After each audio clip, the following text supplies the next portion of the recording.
ಆಂಧ್ರಪ್ರದೇಶದ ತಿರುಪತಿ ತಿಮ್ಮಪ್ಪನ ಸನ್ನಿಧಿಯಲ್ಲಿ ವಿತರಿಸುವ ಲಡ್ಡು ಪ್ರಸಾದದಲ್ಲಿ ಪ್ರಾಣಿಗಳ ಕೊಬ್ಬಿನಾಂಶ, ಮೀನಿನ ಎಣ್ಣೆ ಸೇರಿದಂತೆ ಇತರೆ ಕಲಬೆರಕೆ ಪದಾರ್ಥಗಳ ಬಳಕೆ ವಿವಾದವು ದೇಶಾದ್ಯಂತ ಸಂಚಲನ ಮೂಡಿಸುತ್ತಿದೆ. ಇದರ ಬೆನ್ನಲ್ಲೇ ರಾಜ್ಯ ಸರ್ಕಾರ ಕೂಡ ಎಚ್ಚೆತ್ತುಕೊಂಡಿದ್ದು, ರಾಜ್ಯದ ಎಲ್ಲಾ ದೇವಾಲಯಗಳಲ್ಲಿ ಹೊಸ ನಿಯಮಗಳನ್ನು ಜಾರಿಗೊಳಿಸಲು ಮುಂದಾಗಿದೆ.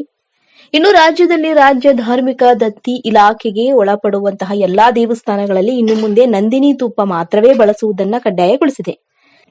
ಕರ್ನಾಟಕ ಮುಜರಾಯಿ ಸಚಿವ ರಾಮಲಿಂಗಾರೆಡ್ಡಿ ಅವರು ಈ ಸಂಬಂಧ ಹೊಸ ಸುತ್ತೋಲೆಯನ್ನ ಬಿಡುಗಡೆ ಮಾಡಿದ್ದು, ಎಲ್ಲಾ ಪ್ರಮುಖ ದೇವಾಲಯಗಳಲ್ಲಿ ಪ್ರಸಾದ ವಿತರಿಸಲು ರಾಜ್ಯದ್ದೇ ಬ್ರ್ಯಾಂಡ್ ಆಗಿರುವಂತಹ ಕೆಎಂಎಫ್ನ ನಂದಿನಿ ತುಪ್ಪವನ್ನು ಮಾತ್ರ ಬಳಸಬೇಕೆಂದು ಸೂಚನೆ ನೀಡಿದ್ದಾರೆ.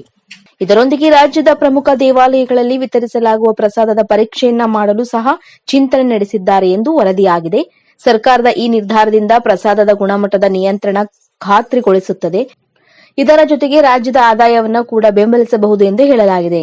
ಎಲ್ಲಾ ದೇವಸ್ಥಾನಗಳಲ್ಲಿ ಇನ್ನು ಮುಂದೆ ನಂದಿನಿ ತುಪ್ಪ ಮಾತ್ರವೇ ಕಡ್ಡಾಯವಾಗಿ ಬಳಸಬೇಕೆನ್ನುವ ಸಂಬಂಧ ಇಂದು ಸುತ್ತೋಲೆ ಹೊರಡಿಸಿರುವುದಾಗಿ ಮುಜರಾಯಿ ಸಚಿವ ರಾಮಲಿಂಗಾರೆಡ್ಡಿ ಮಾಹಿತಿ ನೀಡಿದ್ದಾರೆ. ಇದಲ್ಲದೆ ರಾಜ್ಯದ ಪ್ರಮುಖ ದೇವಸ್ಥಾನಗಳಲ್ಲಿ ವಿತರಿಸುವ ಪ್ರಸಾದದ ಮೇಲೂ ನಿಗಾ ಇಡಲಾಗಿದ್ದು, ಅಲ್ಲಿನ ಪ್ರಸಾದವನ್ನು ಕೂಡ ಪರೀಕ್ಷೆ ನಡೆಸಲು ಮುಂದಾಗಿದೆ. ತಿರುಪತಿ ಲಡ್ಡು ಪ್ರಸಾದ ತಯಾರಿಕೆಯಲ್ಲಿ ಪ್ರಾಣಿಗಳ ಕೊಬ್ಬು ಬಳಕೆ ಮಾಡಲಾಗಿದೆ ಎಂದು ಆಂಧ್ರಪ್ರದೇಶ ಸಿಎಂ ಚಂದ್ರಬಾಬು ನಾಯ್ಡು ಹೇಳಿಕೆ ಚರ್ಚೆಗೆ ಗ್ರಾಸವಾಗಿದೆ. ತನಿಖಾ ವರದಿಯಲ್ಲೂ ಕೂಡ ಇದು ದೃಢಪಟ್ಟಿದ್ದು, ತುಪ್ಪದ ಗುಣಮಟ್ಟವನ್ನು ಪರೀಕ್ಷೆ ಮಾಡಲು ಸಮಿತಿಯೊಂದನ್ನು ಟಿಟಿಡಿ ಸ್ಥಾಪಿಸಿದೆ.